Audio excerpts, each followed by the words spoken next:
আপনি প্রথমে আপনার গুগল ক্রোম ব্রাউজারটি ওপেন করবেন। ওপেন করার পরে গুগল ক্রোম ব্রাউজারে সার্চ বারে এসে লিখবেন হটস ওয়েব, WHATS হটস WEB ওয়েব লেখার পরে ইন্টার প্রেস করবেন। ইন্টার প্রেস করার পরে সর্বপ্রথম যে ওয়েবসাইটটি আছে দেখুন এখানে লেখা আছে হটস অ্যাপ ওয়েব। আপনি হটস অ্যাপ ওয়েবের উপরে ক্লিক করবেন। হোয়াটসঅ্যাপ ওয়েবের উপর ক্লিক করার পরে আপনাকে এরকম একটি ইন্টারফেসে নিয়ে আসবে। এই ডান পাশে দেখতে পাচ্ছেন একটি কিউআর স্ক্যান কোড আছে। তো আপনি এখন চলে যাবেন আপনার স্মার্ট মোবাইল ফোনে। আপনি প্রথমে আপনার হোয়াটসঅ্যাপটি ওপেন করবেন।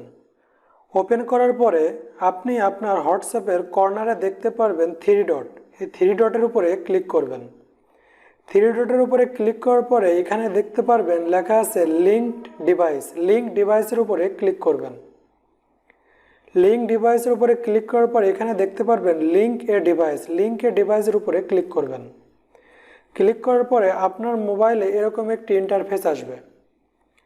এই ইন্টারফেসটি আসার পরে আপনি আপনার ল্যাপটপের সামনে যে কিউআর কোডটি আছে কিউআর কোডটির উপর এটি ধরবেন। ধরার পরে আপনি দেখতে পারবেন যে আপনার ল্যাপটপ বা কম্পিউটারে হোয়াটসঅ্যাপ লগ ইন হয়ে গেছে। আপনি যদি আপনার হোয়াটসঅ্যাপ কানেক্ট করার পরে লগ আউট করতে চান তাহলে দেখুন এখানে থ্রি ডট নামে একটি অপশন আছে। এই থ্রি ডট মেনুর উপরে ক্লিক করবেন।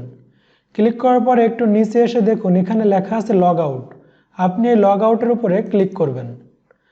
এই কর্নারে এসে আবার লগ আউটের উপরে ক্লিক করবেন। লগ আউটের উপরে ক্লিক করলে আপনার হোয়াটসঅ্যাপটি আবার আপনার ল্যাপটপ বা কম্পিউটার থেকে লগ আউট হয়ে যাবে। তা আপনারা অতি সহজে এইভাবে আপনার ল্যাপটপ বা কম্পিউটারে হোয়াটসঅ্যাপ কানেক্ট করতে পারবেন। বন্ধুরা, আমরা এতক্ষণ জানলাম কিভাবে আপনার ল্যাপটপ বা কম্পিউটারে হোয়াটসঅ্যাপ কানেক্ট করবেন। বন্ধুরা, আশা করি আজকের ভিডিওটা আপনাদের অনেক কাজে লাগবে। আজকে এই পর্যন্ত।